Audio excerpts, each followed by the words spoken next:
Alright, I am back with another video, and today we have a build that I talked about back in the laezel origin video for patch 8, in which we could use the Starry Form of the dragon given to us by Stars Druid to make a brand new Bahamut build, in which I've called it the Platinum Aspect.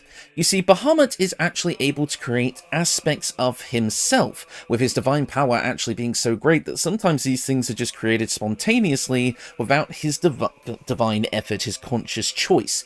And as such, it got me thinking.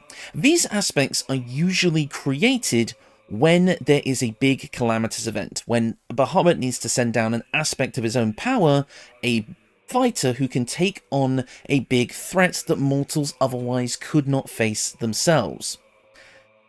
I mean, I can think of something in BG3 that definitely fits that description, and as such we're going to be creating an aspect of Bahamut, a platinum dragonborn which can use Bahamut's powers of radiant breath and even ice magic as well, because one of Bahamut's breath attacks is a big cone of cold. And while unfortunately we won't be able to get that high on the spell kind of tier list, shall we say, we do have a lot of options for powerful cold and radiant attacks, both types of breath weapons, which I think is really cool, a dragonborn with 2 breath weapons, as well as embodying the aspect of Bahamut to, you know, give us power, which I think is really, really fun. We're going to get some very cool and thematic abilities, which I'll go over as the build progresses, as well as making quite a bloody powerful build. We're going to have pretty consistent self-healing, we're going to have a massive amount of damage output with damage types that aren't often resisted, which is very, very nice, as well as we're going to be great at supporting our allies as well. So, without further ado, let's get into the build. First off, we are going to kick things off as a Paladin. This is going to give us access to all of the armor and weapon proficiencies that we will need. We're also going to get access to Lay on Hands, which is going to be one of our many forms of self-healing, and Divine Sense, giving us advantage on attack rolls against Celestials, Fiends, and Undead. Overall, probably not going to be using this too much, but it's nice to have in the few situations where it does come up, since we are going to be two-handing a weapon here, and you all know what that means. And obviously, Lay on Hands being a bit of extra healing is always nice. I will say, though, since we are using Stars Druid, the Chalice healing form only applies to healing spells, so things like our Lay on Hands and eventually Healing Radiance, which I'll go over in a minute, unfortunately don't apply, so we're pretty much always going to be in our dragon form anyway. Speaking of our subclass, Oath of the Ancients is what we'll be using today.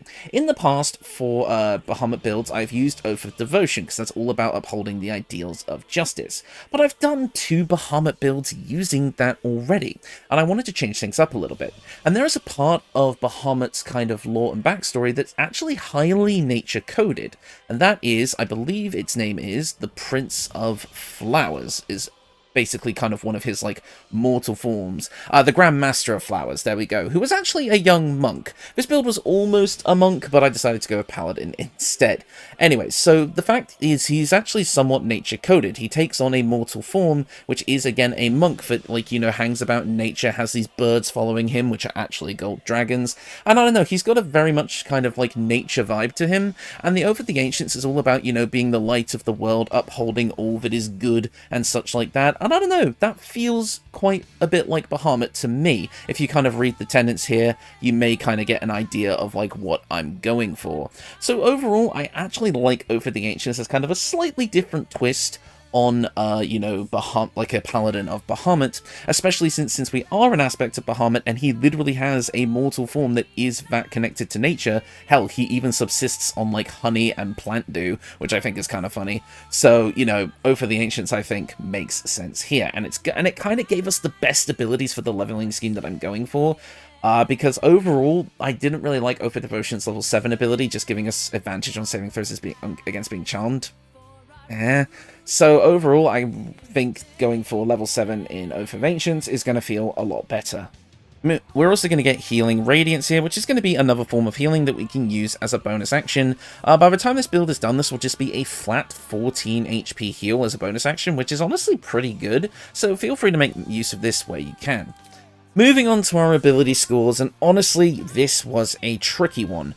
I really didn't know how to incorporate everything I wanted with Bahamut, on this build, and it did get a bit difficult to figure out. Now, for your starting stats, replace either your wisdom, probably your wisdom if you're going to start with paladin levels, or your charisma, and swap that into strength, as you will most likely be using strength-based weapons, unless you don't mind using mostly your like magic and like your dragon breath as like a form of attack in the early game, but otherwise when this build is kind of done, you are going to be dumping strength and dexterity because we are using the gloves of dex with this build. Unfortunately, it was the only way to kind of get all of the stats that I wanted on this build to work the way that they do, and in the end we're actually going to have an extremely well-rounded stat spread with the ability to use all of our spellcasting and all of our abilities from both classes. So in the end, it did work out in the best way possible, and hey, I haven't had to use the Gloves of Dex in a while. I've been good, let me have this one, because I really wanted to make this build feel powerful, because we're literally an aspect of a god here. So, like I said, strength is at 8, but maybe you'll want to have this as a 16 probably in the early game if you're using strength weapons. Otherwise, you can use an early game finesse weapon with the Gloves of Dex. Dexterity is at 8 because it's actually 18 with the Gloves of Dex. Constitution is at 14 because this is a happy middle ground, but by the time this build is done, it will actually be a 16. Intelligence is at 10. I kind of wish we didn't have to dump this as much as we have, but giving it at least a 10 is fine. Wisdom is at 17 because we are going to be bumping this up later. And Charisma is at 16 for our Paladin stuff, and we'll be able to augment our Charisma-based spellcasting a bit later as well. So all of this is going to be basically going to be higher by the time this build is done. For our skill proficiencies, I went with the folk hero background. This kind of felt right for me, again, if you kind of think of like an aspect of Bahamut wandering the earth as being like this kind of like spoken about like kind of superhero type who's known for doing acts of good. I don't know, feels kind of Bahamut to me. This is going to give us access to animal handling, again, somewhat nature coded, and survival, so overall fits quite well, and we're going to get inspiration by doing heroic deeds and acts of good, which again, I think fits the theme perfectly. We're also going to be able to grab Intimidation and Persuasion from our Paladin skill proficiencies with our 16 Charisma. That's going to feel quite good to use. So yeah, that's level 1. At level 2 of Paladin, we're going to gain access to Divine Smite. You all know what this does. We get to spend a spell slot to add extra radiant damage to our weapon attacks. We're also going to be able to pick up a fighting style, and of course we're going to be going with great weapon fighting, although I could definitely see defense to give yourself a little bit more AC on this build. Great weapon fighting is going to feel great for our offensive output with a two-handed weapon. For our prepared spells, we have a lot of options here that I think fit this build really nicely. First up, Divine Favor. At the cost of our concentration and a bonus action, we can give all of our weapon attacks 1d4 extra radiant damage. This feels like the best one to kind of use for overall offense in my opinion, especially since we're never going to drop concentration with this build, which I'll get to in a minute. So overall, I feel like Divine Favor is pretty goddamn good. I also really like Heroism and Bless both on this build as well. Again, concentration options, but since we never drop concentration, they're basically free buffs. Heroism giving us and multiple allies as well if we upcast it temporary HP and immunity to being frightened every turn feels really goddamn good. It's like a mini aura of courage, especially since we will never drop concentration. As well as the Bless spell giving us a bonus to attack rolls and saving throws, that can help with our offensive output and our allies' defensive kind of capabilities. Honestly, all three of these are really solid options. If I had to say, Bless might be the best overall, but otherwise, all of these are really good. As for our other two spells, I like to go for Compelled, Duel, and Command here to kind of give us that, like, kind of defender, you know, stalwart fighter kind of archetype going, a bit like my defender build from, you know, a couple of videos ago. So overall, I quite like this kind of early game spell selection. We're going to move straight over to Druid now to start getting some of our other stuff that I want on this build. First up, 2 cantrips. You think Guidance would be an obvious pick here, but we are going to get that for free when we take Stars Druid, so we're not going to take that here. You're actually going to want to get Produce Flame, as this is going to allow us to give our flame, like our arm, like a blue flame, which illuminates the area around us, which is actually going to synergize with some abilities that we're going to get later. You do also have the option to huck it as a kind of spell attack as well, dealing a bit of fire damage, but we really just want it to brighten up the world around us with blue flame, which looks very, very cool. We're also going to grab resistance as well, just because it has some niche use cases. Right, moving on to our spell selection. First up, we want Create or Destroy Water. We're going to be using a lot of cold damage in this build, and wet targets are vulnerable to cold damage, and using our ice attacks, we can make the ground covered in ice by attacking enemies on these wet surfaces, meaning that we get to create a big arena hazard for our enemies to trip up on, disrupting the concentration of spellcasters, potentially messing up martial fighters trying to move around, And we can combine this later with Polearm Master with these icy surfaces. Enemies will always try to move off of them at the end of their turn, meaning that we basically get some free opportunity attacks, either when they move away from us or when they move back towards us to make an attack, because they'll move away and then move back. So honestly, Create or Destroy Water does a lot for this build, but we're mainly here for the cold damage vulnerability, but it can also do a lot more for us. We might as well also grab Longstrider for a bit of extra movement speed, and I also like to grab Healing Word as a quick bonus action heal, since we have a lot of action healing already, and Ice Knife as kind of our first ice attack, allowing us to do piercing and cold damage and create more icy surfaces. This can also be cast while silenced, so that's a nice little bonus as well. But if we're going to be doing ranged damage with a spell attack, this is probably going to be our best choice. At Druid level 2, we're going to gain access to our subclass, and of course we're going to pick Circle of the Stars. This is going to give us the Star Map feature, giving us the ability to cast Guiding Bolt either with our spell slots or by using Star Map charges, meaning that we don't have to use our spell slots to cast it. Guiding Bolt is going to be a great radiant damage ranged option for us that also gives us advantage on our next attack roll against a creature that we hit, meaning that our eventual Great Weapon Master stuff is going to be very, very potent with this combination. And again, once this build comes together all at the end, where we're able to fire off multiple Guiding Bolts in a turn, while also being able to do weapon attacks, it feels really good. Hitting someone with a Guiding Bolt, and then a Divine Smite right after, oh, it feels great. We're also going to gain access to Guidance, like I said before, and our Starry Forms. While the Archer and Chalice forms are fun, they don't really fit this build too well. So we're mainly going to be using the Starry Form Dragon for this entire build. Whenever we make a saving throw to maintain concentration on the spell, a roll of 9 or lower is considered a 10. This basically means that with a minimum of 14 Constitution, which is what we have, you basically never drop concentration on a hit. It's virtually impossible to do so, and ever since I've been using this ability, I've never had a spell drop concentration normally. We'll talk about the other methods a bit later. Also, as a bonus action while in this form, you can cast Dazzling Breath, which is our radiant damage kind of dragon breath, allowing us to do 2d6 plus wisdom modifier radiant damage in a cone in front of us, forcing a dex save, in which targets will still take half damage even if they succeed. This is very powerful, and it's one of the only kind of Starry Form offensive abilities here, so the Archer doesn't get this, but at level 5 it actually gets a damage die boost to 3d6, whereas for Archer you have to wait until total level 10 for that. So overall, this is a pretty powerful feature with our level spread. Going for the 5-7 split, we'll still be able to get the maximum amount of damage out of this that feels reasonable. So overall, this is a very powerful feature, and we're pretty much always going to have this up. This is never ever dropping for us. This is our radiant power from Bahamut himself. So, moving on, we do obviously get to choose another spell at this point, and the game has given us Cure Wounds, but I'm going to swap over to Goodberry, because who doesn't like a snack? Let's head back over to Paladin for a bit, getting access to our level 3 subclass features. We're going to get Nature's Wrath and Turn the Faithless, honestly both of which I'm not too infused by. I don't see us really using our Channel Earth Charge for this. I'd much rather use it on Healing Radiance, but they are there if you want them. We are going to get Speak with Animals at this point though, which is kind of nice to have with our pretty damn good charisma, as well as Ensnaring Strike, which could be useful. Holding an enemy in place while never breaking concentration could be pretty good, so feel free to use that if you wish. Moving on though to our prepared spells, they did get a bit messed up, so let me just fix that real quick. And I'm going to be adding Shield of Faith here, so that if we want to, we can get even more armor class. At Paladin level 4, we're going to get our first feat of the build, and it's really up to you what you want to take at this point. I don't really take any ability score improvements here, because by the time this build is done, we're going to have an 18 in Dex, a 16 in Con, an 18 in Wisdom, and a 16 in Charisma. All of those are really good for this build, so we don't really need to bump any of them up with ability scores. I could see someone maybe wanting to bump up Constitution to Charisma, maybe, but you really don't have to, so we can focus entirely on feats here. And you have a lot of options. Warcaster would give you advantage on concentration saving throws, but honestly, it feels like overkill.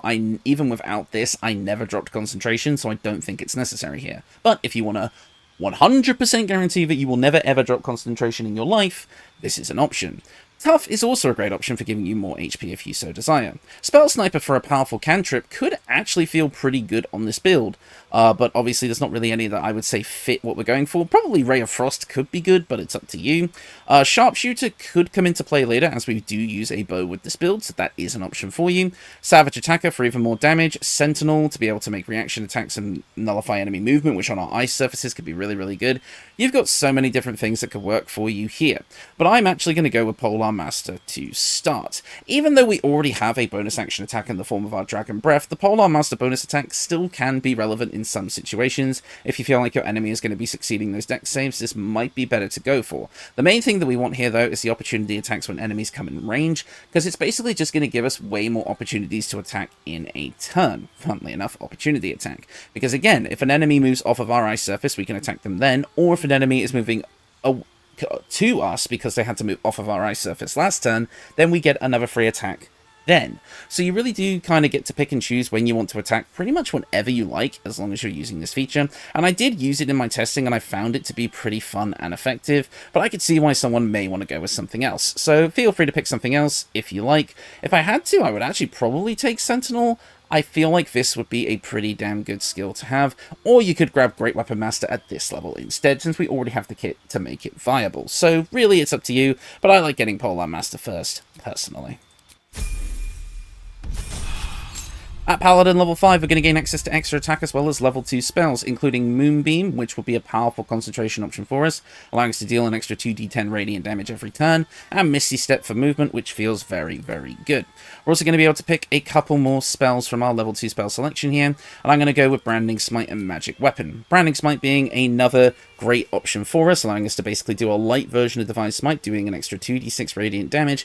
However, we can also use this on our ranged attacks, so the bow that we're going to be using can benefit from this. So now we have ranged smites, as well as it prevents creatures from turning invisible, which is funny because Bahamut specifically has an ability to see invisible creatures at all times, so this actually feels on theme for the build. A magic weapon can just be a straight up buff for us. We can upcast this to a maximum level of 4, giving us access to a +2 to attack and damage rolls with our weapon, again, that we're never going to drop concentration on. So you've got a really good selection of spells here that all are pretty much going to be constantly up if you decide to use them. Now that we've got extra attack though, let's head back over to Druid and start picking up some stuff from there. Again, my spell selection getting messed up here. Come on, game. Wish you fixed this. Right, let's go bam, bam, bam, bam. And now we have level 2 spells. We can grab Moonbeam from here, which would technically use our higher ability modifier. So if you don't think like any of these other spells are something that you would really like, you can grab Moonbeam here as well, if you so choose. So yeah, I would probably do that anyway, and then you have the option to use it with a slightly higher ability modifier if you haven't, let's just say, built up enough stacks of Arcane Acuity yet, so maybe this will be worth it. Moving on to Druid level 4, we're going to gain access to another cantrip, and we kind of have everything that I want already. We're not going to be using a quarterstaff with this build, so Shillelagh doesn't make sense, but this could, if you decide to use a quarterstaff with this build, this could solve the stat issue problem that we had earlier, so that's up to you. But we can go for Thorn Whip for now instead. And we also do get to choose another spell at this level. Again, it's a pick your favourite situation, kind of grab whatever you like here. I like Enhanced Leap for a bit more maneuverability, so I'll grab that. And here at this level, since we're total level 9 actually, we can grab Great Weapon Master here as well. At Druid level 5, we're going to get that bump up to our Dazzling Breath damage die, as I mentioned before, as well as access to level 3 spells, and also, at this stage, level 4 spell slots, which is the highest our Divine Smite can scale to anyway, so that's perfectly fine. We also, at this point now, we can choose another spell from our spell list, and I'm going to be grabbing Sleet Storm for a big ice storm that's going to create ice surfaces and disrupt the concentration of spellcasters. Obviously, Bahamut appearing down the city street followed like in the midst of like an ice storm. I don't know, that feels kind of cool to me, so I like that here. Now, we're not going to be going to Druid level 6 here, but you could if you wanted to for Cosmic Omen, which can help with some stuff, but honestly I didn't think it was 100% necessary for the build, so we're going to jump back over to Paladin, grabbing Aura of Protection. This adds our Charisma modifier to ourselves and our allies' saving throws. For us, this is a +3 at the moment, which feels pretty damn nice. And finally, at level 7 of Ancient's Paladin, we're going to get Aura of Warding, meaning that anyone within our aura range only takes half of the damage from spells. We have spell damage resistance, which makes us very, very tanky. So I love having this here, and it's a great kind of theme of... It has a great theme of supporting our allies, which I really, really like. So I think this is perfect for this build. And of course, my spell list gets messed up one final time, just because this game hates me at this point, because I obviously play it too much. So yeah, let's just fix that up. You could grab Aid here if you want to have like an upcasted version of some like extra health, which could be kind of nice. And then finally, we can grab, let's grab Thunderous Smite. And that is the build. Overall, what you're going to be getting out of this is a very, very versatile character. You have a ton of defensive options through your auras, allowing you to resist spell damage and even be able to bump up your saving throws. You have really powerful concentration spell options, which you are absolutely never going to drop, thanks to our Starry Form, which I will activate now. Let's see, you guys can see it. Look at that. Absolutely majestic beast there. Look at this guy. In fact, actually, I'm going to activate the Produce Flame as well. You can just see... Oh, that looks cool. That looks cool. Yeah, okay, this dude looks awesome. So basically, as I was saying, we're going to have powerful radiant damage options between Guiding Bolt, Divine Smite, and all of our other stuff as well. We're going to have very, very potent attacks, like I say. We have our Radiant Dazzling Breath attack, which does our 3d6 plus 4 radiant damage, which feels very, very good. We've also got things like Magic Weapon to bump up our attacks, Misty Step for maneuverability, Heroism for tanking. We have so many different options available to us, and we never drop concentration on any of our powerful options, which feels amazing. Like I say, we've got really, really solid healing, thanks to Healing Radiance and Lay on Hands being able to keep us up when we need it. But, as always, our equipment is what's really going to give us the boost that we need. So, let's take a look at that now. Now, overall, this is kind of standard Paladin affair, but let's talk about it.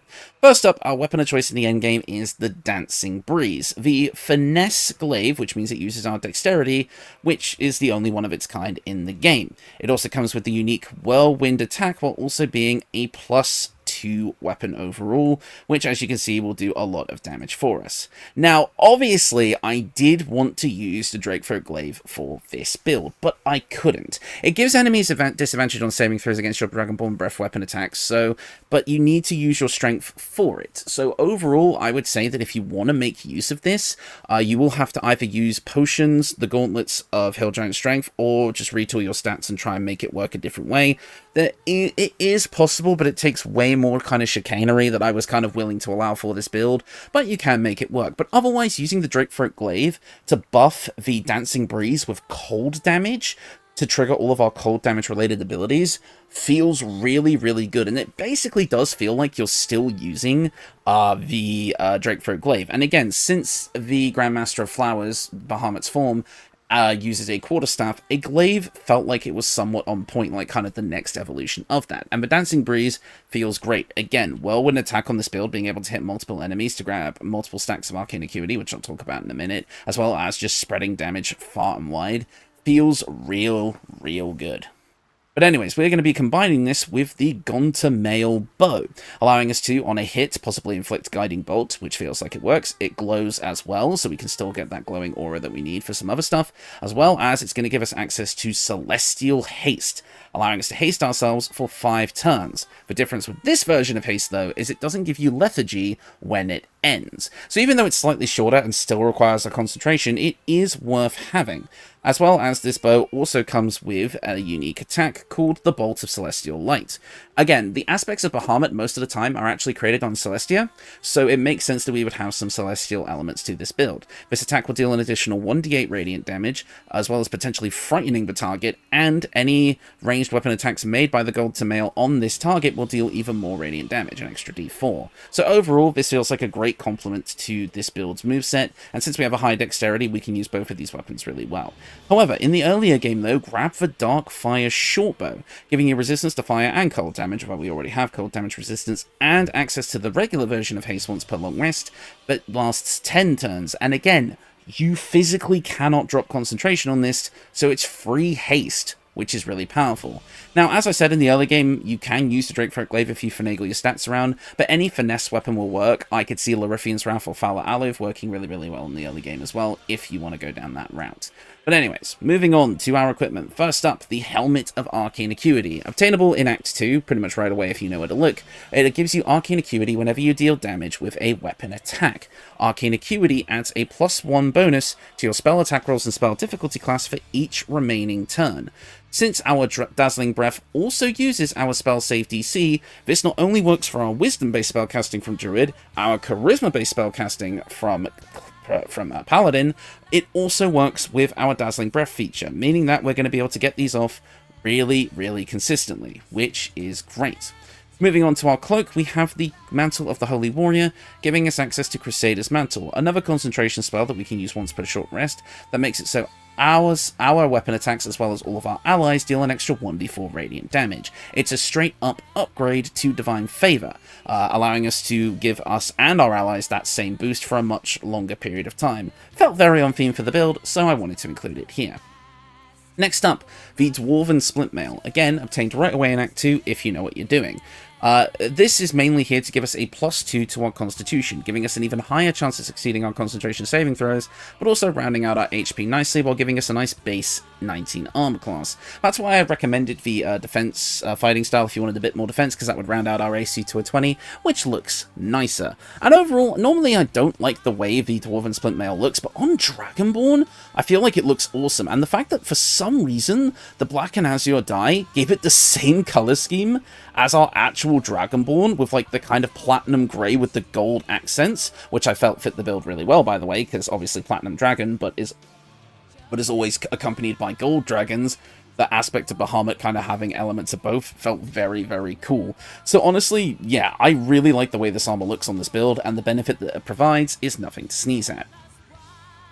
We have the Gloves of Dexterity to give us an 18 in Dexterity. I know it's a crutch, but we just have to kind of use it. It also gives us a +1 bonus to our attack rolls, which helps with Great Weapon Master. Moving on, we have the Boots of Striding. Now, I've been talking about never being able to drop concentration on this build, and that is true. However, there is always one scenario where even a build as stacked on concentration saving throws as ours can lose their concentration. That is falling prone. No matter if you succeed a constitution saving throw or not, falling prone always ends your concentration on a spell. And since we're setting up ice surfaces everywhere, that becomes very likely for us to happen to us, so I say. So, by having the Boots of Striding, allowing us to, while we're concentrating, being immune to falling prone, well, now we literally can't drop concentration ever. It's straight up impossible, because the only method where that could really occur is now gone. We also gain a bit of extra momentum once we start casting our concentration spell, giving us a bit more movement speed, so if we are casting something that uses concentration that requires us to get in close after the fact, like Divine Favor, Crusader's Mantle, Haste, all that sort of thing, you know, we can actually make a bit more use out of that. But of course, this being here, again, just means we never drop concentration, even on the ice surfaces that we're creating all over the place.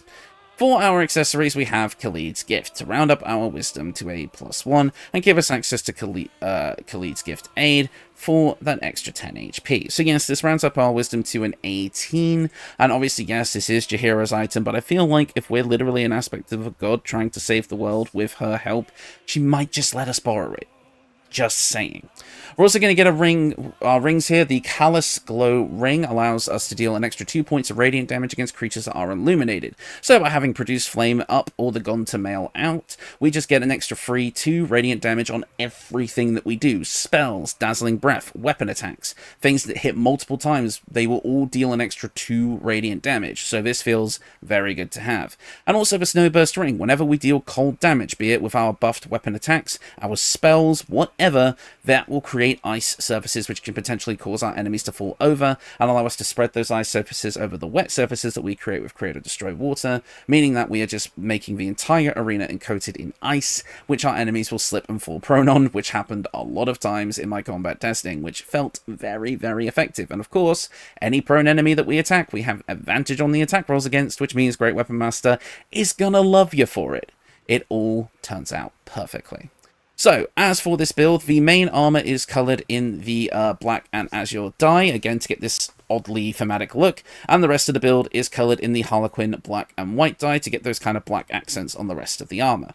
But yes, that is the build, and overall, what can I say? It is one of my best builds I've ever made, I think, by far. The fact that we get access to these powerful concentration spells and never ever drop concentration on them feels incredible. We're self-sustaining because of the healing that we get from Paladin, meaning that even if we do start taking damage, we're basically able to shrug it off.